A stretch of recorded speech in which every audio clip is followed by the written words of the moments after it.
Salut tout le monde et bienvenue dans cette petite vidéo bonus consacrée à ces deux lampes de chez Olight. Donc là on va être sur des lampes beaucoup plus dédiées à un usage EDC, donc des lampes que vous allez trimballer tous les jours en porte-clés après la ceinture, et on va s'intéresser en premier à celle-là, donc la I1R2 EOS. Voilà, donc une lampe qui est disponible à environ 20 € chez Olight.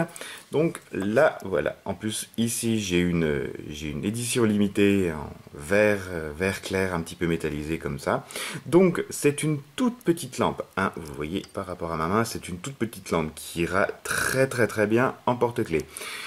Au niveau de son fonctionnement, elle fonctionne cette fois-ci à batterie. Donc, il vous suffit de la dévisser pour faire apparaître ici le port micro USB afin de la recharger, et vous avez fourni dans la boîte un petit câble pour pouvoir la recharger.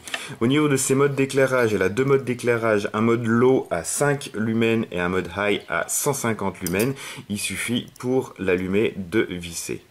Au bout d'un moment, vous allez avoir, voilà, le mode 5 fps qui s'allume, et si vous la vissez à fond, tac, vous avez le mode 150 fps. 150 fps, tout à fait. 150 lumens qui s'enclenche, et vous dévissez pour l'éteindre. Un petit anneau de porte-clés en acier pour pouvoir la mettre éventuellement après vos clés.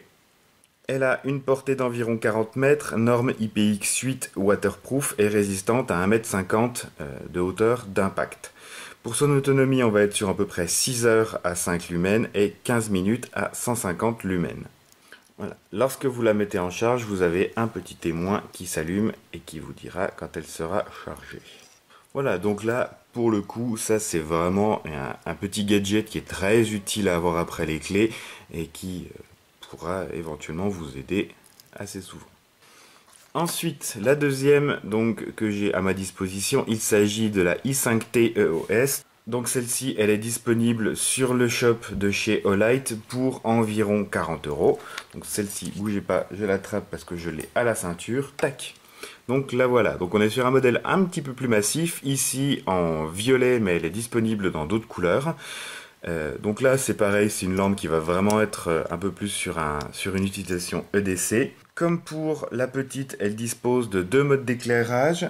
Un mode low qui va être à 15 lumens et un mode high qui va être à 300 lumens pour une portée max d'environ 60 mètres d'éclairage. Tout se gère au niveau du bouton qu'il y a ici. Une première pression soit à moitié, et quand vous relâchez ça éteint, soit un clic complet, et vous avez le mode à peu près 15 lumens.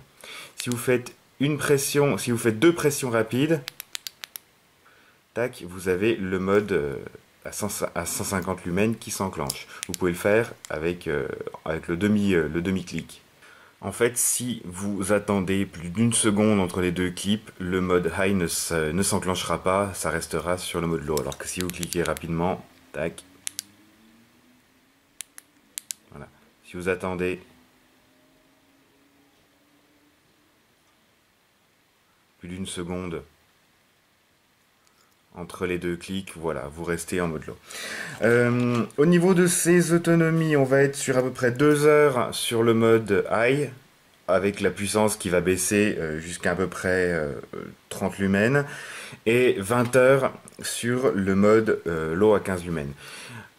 Donc au niveau de l'autonomie, on va parler de son alimentation. Celle-ci fonctionne avec une petite pile type AA LR6 d'1,5 volts, petite pile qu'on a tous à peu près en 50 exemplaires de partout, donc c'est facile d'en avoir en rab. Au niveau de ses dimensions, si ça peut quand même vous intéresser, elle fait 95 mm par 17,8 mm pour un poids d'environ 60 grammes avec la pile.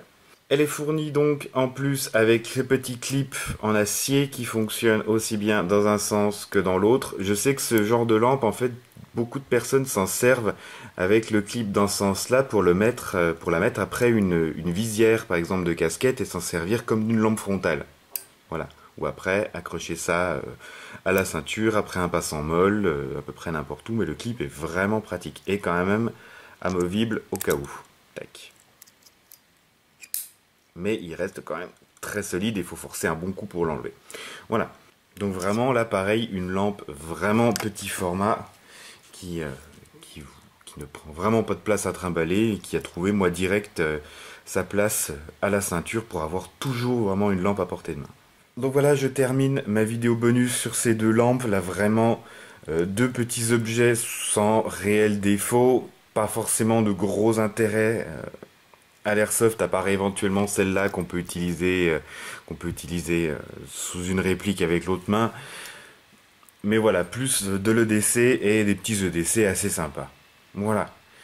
Comme toujours, merci Olight pour m'avoir fourni ces produits. Sur ce, je vous dis juste de continuer l'autre vidéo si vous avez interrompu pour regarder celle-là. Sinon, salut, Airsoftez bien et à la prochaine!